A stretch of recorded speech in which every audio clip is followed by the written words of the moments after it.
Parliamentarian എന്ന നിലയിലും പൊതുപ്രവർത്തകരെന്ന നിലയിലും കമ്മ്യൂണിസ്റ്റ് തൊഴിലാളി വർഗ പ്രസ്ഥാനത്തിൻ്റെ പ്രിയപ്പെട്ട നേതാവെന്ന നിലയിലും ഉയർന്നു വന്ന് ഇന്ന് പാർട്ടി സംസ്ഥാന സെക്രട്ടേറിയറ്റിൻ്റെ ഭാഗമായിട്ട് പ്രവർത്തിക്കുന്ന സഖാവ് സ്വരാജ് ഈ രാഷ്ട്രീയ പോരാട്ടത്തിൻ്റെ മുമ്പിൽ നിർത്തി പോരാട്ടം നയിക്കണം എന്ന് തന്നെയാണ് പാർട്ടി ഉദ്ദേശിക്കുന്നത്.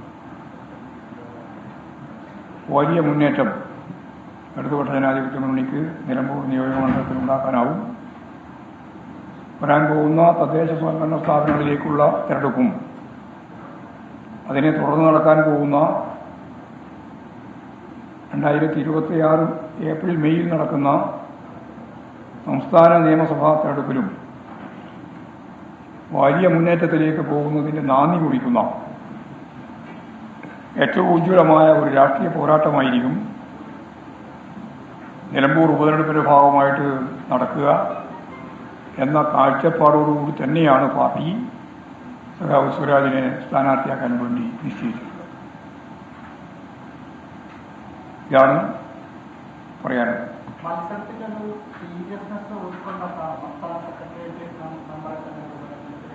ഞങ്ങൾ വളരെ പ്രധാനപ്പെട്ട രാഷ്ട്രീയ പോരാട്ടമായിട്ട് തന്നെയാണ് കാണുന്നത്.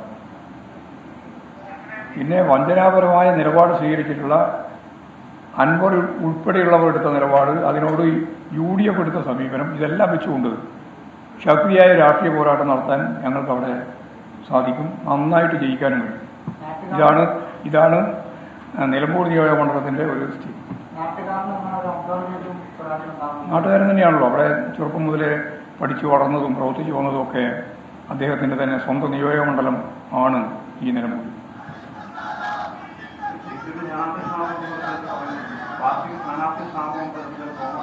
അത് കോൺഗ്രസ്സുകാർക്ക് എന്തും പറയാറോ? അവർ പറയുന്ന കാര്യങ്ങളൊന്നും ഞങ്ങൾ മുഖവിലക്കെടുക്കാറില്ല.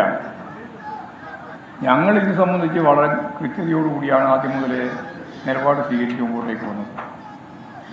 അപ്പോൾ പാർട്ടി സ്ഥാനാർത്ഥി മത്സരിക്കുക, അതും ഏറ്റവും പ്രമുഖനായ ഒരു സ്ഥാനാർത്ഥി മത്സരിക്കുക എന്നുള്ളതാണ് ഞങ്ങൾ തീരുമാനം.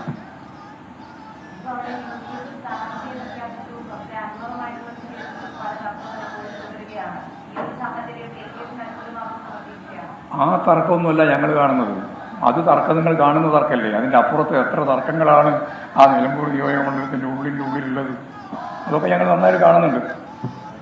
എല്ലാ തർക്കങ്ങളും പ്രശ്നങ്ങളും ഞങ്ങൾ നന്നായിട്ട് മനസ്സിലാക്കിയിട്ട് തന്നെയാണ് സംഘടന എന്ന രീതിയിൽ ഞങ്ങൾ പ്രവർത്തിക്കുന്നത്. അതുകൊണ്ട് എല്ലാം ഇപ്പോൾ ഇവിടെ നിങ്ങൾ ചോദിച്ചിട്ടില്ല, ഞാനോട്ട് പറയാനും ഉദ്ദേശിക്കുന്നില്ല.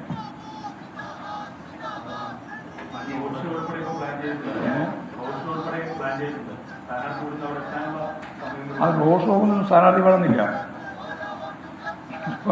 അങ്ങനെയാ ചെല്ലാതെ അവിടെ ഇപ്പം വേറെ ആരെങ്കിലുമൊക്കെ ആണെങ്കിൽ ശരി. ഇപ്പോൾ സ്വരാജിനെ അവിടെ പരിചയപ്പെടുത്തേണ്ട കാര്യമൊന്നുമില്ലല്ലോ. വോട്ടർമാരോടോ ജനങ്ങളോടോ ഇതാണ് സ്വരാജ് എന്ന് പറയേണ്ട യാതൊരു കാര്യമില്ല. സ്വരാജ് പൂർണ്ണമായിട്ടും നല്ല രീതിയിൽ അവിടെ പരിചയനാണ്.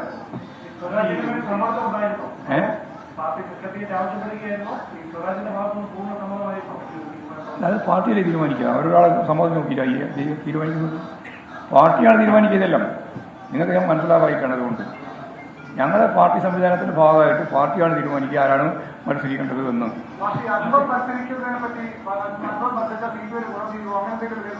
ഒരു വിലയിരുത്തലുമില്ല. അൻവർ എന്ന് പറയുന്നത് ഇടതുപക്ഷ ജനാധിപത്യ മുന്നണിയെ ഒറ്റുകൊടുത്ത യൂദാസിൻ്റെ സ്ഥാനത്താണ് വെച്ചിട്ടുള്ളത്. അൻവറിന് അവിടെ വേറെ എന്തെങ്കിലും രീതിയിൽ ഞങ്ങളുമായിട്ട് ബന്ധപ്പെട്ട ഒരു പ്രശ്നം ഞങ്ങളില്ല. അതിൽ UDFുമായിട്ട് ബന്ധപ്പെട്ടാണ് പ്രശ്നങ്ങൾ മുഴുവൻ കൈകാര്യം ചെയ്യുന്നതും പറയുന്നതും പത്രത്തിൽ പറയുന്നതും ഒക്കെ. ഞങ്ങളെ അല്ലല്ലോ പറഞ്ഞുകൊണ്ടിരിക്കുന്നത്. ഇപ്പോൾ VD സതീശൻ ഉൾപ്പെടെയുള്ളവർക്കെതിരായിട്ടല്ലേ അൻവർ തിരിഞ്ഞിട്ടുള്ളത്. ഞാനതാ പറഞ്ഞത്. അൻവർ മത്സരിച്ചാലും മത്സരിച്ചില്ലെങ്കിലും നിങ്ങളിപ്പോൾ ഇത് എന്നെ കൊണ്ട് പറയിപ്പിക്കാൻ നിങ്ങൾ ഉദ്ദേശിക്കുന്നില്ല. കേൾക്ക് നീല ചോദിച്ചു. അത് മനസ്സിലാവണല്ലോ. ചോദിച്ചാൽ മനസ്സിലാവണം. ചോദിച്ചാളെ ഉന്നമൻ എന്താണെന്ന് എനിക്ക് മനസ്സിലായി. അതെന്താ പറഞ്ഞാൽ ഇതെല്ലാം പറഞ്ഞ പോലെ നിൽക്കുന്നതല്ല ഈ തെറ്റി. ഏറ്റവും അവസാനം വേറൊരു നിലപാട് സ്വീകരിച്ചു കഴിഞ്ഞാൽ അന്ന് ഗോവിന്ദ മാഷ് പറഞ്ഞല്ലോ അത് ഗുണം ചെയ്യുന്നു, അപ്പോൾ ഇപ്പം ഗുണം ചെയ്യില്ലല്ലോ, കാരണം പോയല്ലോ. അത് വിശദീകരിക്കാൻ എന്നെ ഉപയോഗിക്കണം. അതാണ് നിങ്ങൾ ഉന്നതം.